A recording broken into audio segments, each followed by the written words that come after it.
дүйнөнүн табиятын билүү деген. Эмне эле бул дүйнөнүн табиятын билүү? Бул эмне деген бакыт деп ойлошуңуз мүмкүн.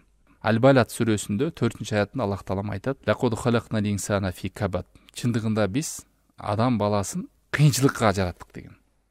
Көрдүңүзбү? Бул жерде эмнени билип атасыз? Табиятты билип атасыз. Бул дүйнөдө туулдуң, калдың балага деп. Балага деген ошо сыноого калдың деген сөз. Бул сыноону тоолордогу, асмандардагы отказ кылган Аллах Тааламдан. Ушундай адам көтөргөн вазифаны көтөрөсүңөрбү, силерге да эрк берейин, мээ берейин, жоопкерчилик аласыңарбы, жакшылык кезде жакшылык, жамандык менгесиңер жазасы болот десе, отказ кылгандагы адам баласы жоопкерчиликти алган. Эми жаралып келгенден кийин жашоодо өйдө ылдый болот.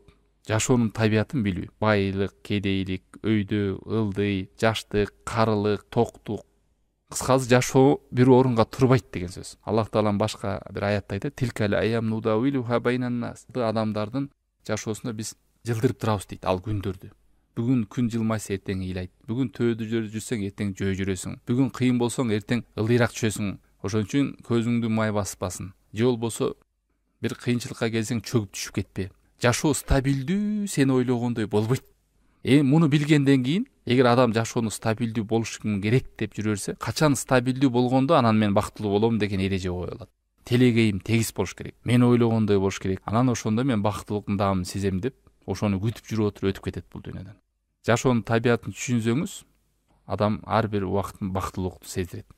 Бир падыша вазирине айтат: "Мага бир падышага кымбат белек келет, шакек. Анан ушул шакекке вазирине буйрук берет. Ушул шакекке бир оймоч чиймелеп жазып койчу, бир насаат жазчы. Мен кээде көбүп кеткенде да ошону окуганда өзүмө келип калайын. Кайгырып кетсем да ошону окусам ордума келип калайын. Бир насаат жазып койчу" дегенде, вазири акылдуу адам экен да, даанышман. Анан ушул жерге жазып коюптур. Бул күндөр да өтөт. Ансагандай башыңызга кайгы келсеңиз да билиңиз, бул күндөр да өтөт.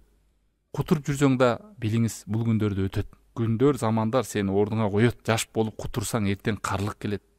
Байлыкта жүрсөң эртең кедейлик келет. Кедей болсоң эртең байлык келет.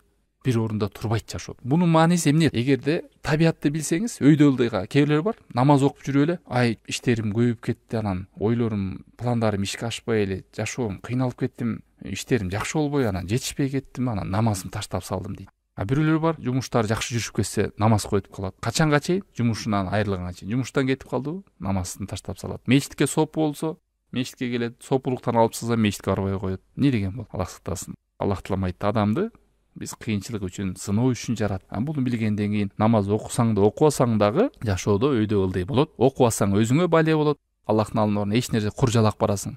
Себеби мен намаз окуйм, качан өзүм условия түзөм, анан намаз баштайм деген. Бутка туруп алайын, анан баштайм дегендер бар. Ошентип өлүп кеткендер канча болду.